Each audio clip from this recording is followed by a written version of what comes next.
എല്ലാ തൊഴിലുറപ്പ് തൊഴിലാളികൾക്കും വളരെ സന്തോഷം നൽകുന്ന ഒരു പ്രധാനപ്പെട്ട അറിയിപ്പിലേക്കാണ് നമ്മൾ ഇന്ന് നോക്കുന്നത്. ഇത്തവണ ഓണം എല്ലാവർക്കും ഗംഭീരമാക്കാൻ സംസ്ഥാന സർക്കാരിൻ്റെ വകയായി തൊഴിലുറപ്പ് തൊഴിലാളികൾക്ക് പ്രത്യേകം ഓണസമ്മാനം പ്രഖ്യാപിച്ചിരിക്കുകയാണ്. മുൻ വർഷങ്ങളിൽ 1000 രൂപയായിരുന്ന ഉത്സവ ബത്ത ഇത്തവണ മുഖ്യമന്ത്രി വി.ഡി. സതീശന്റെ നേതൃത്വത്തിലുള്ള സർക്കാർ 1200 രൂപയായി വർദ്ധിപ്പിച്ചിട്ടുണ്ട്. ഓണ ചെലവുകൾക്കായി കാത്തിരുന്ന സാധാരണക്കാരായ തൊഴിലാളികൾക്ക് വലിയൊരു ആശ്വാസമാണ് ഈ തുക. ഇതിന്റെ അർഹത ആർക്കൊക്കെയാണ്, തുക എങ്ങനെ ലഭ്യമാകും തുടങ്ങിയ പൂർണ്ണ വിവരങ്ങൾ ഈ വീഡിയോയിലൂടെ നമുക്ക് വിശദമായി നോക്കാം. ആദ്യമായാണ് ഈ വീഡിയോ കാണുന്നതെങ്കിൽ എല്ലാവരും ഒന്ന് സബ്സ്ക്രൈബ് ചെയ്യുക.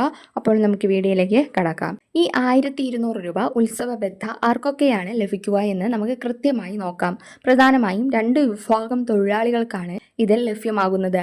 ഒന്ന്, മഹാത്മാഗാന്ധി ദേശീയ ഗ്രാമീണ തൊഴിലുറപ്പ് പദ്ധതിയിലുള്ളവർ. 2, അയ്യങ്കാളി നഗര തൊഴിലുറപ്പ് പദ്ധതിയിലുള്ള തൊഴിലാളികൾ. എന്നാൽ ഇതിന് സർക്കാർ ഒരു പ്രധാന നിബന്ധന വച്ചിട്ടുണ്ട്. കഴിഞ്ഞ സാമ്പത്തിക വർഷത്തിൽ കുറഞ്ഞത് 100 പ്രവൃത്തി ദിനങ്ങളെങ്കിലും പൂർത്തിയാക്കിയ കുടുംബങ്ങളിലെ തൊഴിലാളികൾക്ക് മാത്രമായിരിക്കും ഈ തുക ലഭിക്കുക. സംസ്ഥാനത്താകെ 3 ലക്ഷത്തിലധികം കുടുംബങ്ങൾക്ക് ഇതിന്റെ പ്രയോജനം നേരിട്ട് ലഭിക്കുമെന്നാണ് ഔദ്യോഗിക റിപ്പോർട്ടുകൾ വ്യക്തമാക്കുന്നത്.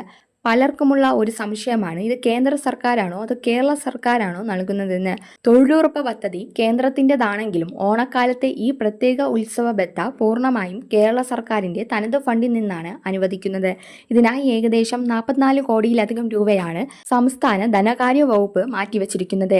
ഈ തുക നിങ്ങളുടെ ബാങ്ക് അക്കൗണ്ടുകളിലേക്ക് നേരിട്ട് ഓണത്തിന് മുന്നോടിയായി എത്തിച്ചേരും. നിങ്ങളുടെ അക്കൗണ്ടുകൾ കൃത്യമാണെന്ന് ഉറപ്പുവരുത്തുക. തുക ലഭിക്കുന്നതിനായി ബാങ്ക് പാസ്ബുക്കുകൾ അപ്ഡേറ്റ് ചെയ്യുകയോ നിങ്ങളുടെ പ്രദേശത്തെ വാർഡ് മെമ്പറുമായോ പഞ്ചായത്ത് ഓഫീസുമായോ ബന്ധപ്പെടുകയോ ചെയ്യാം. തൊഴിലുറപ്പ് മേഖലകളിലെ നിങ്ങളുടെ സുഹൃത്തുക്കൾക്കും ഈ വിവരം ഉടൻ തന്നെ ഷെയർ ചെയ്യുക. വീഡിയോ ഇഷ്ടപ്പെട്ടാൽ ലൈക്ക് ചെയ്യാനും ചാനൽ സബ്സ്ക്രൈബ് ചെയ്യാനും മറക്കരുത്. നന്ദി, നമസ്കാരം.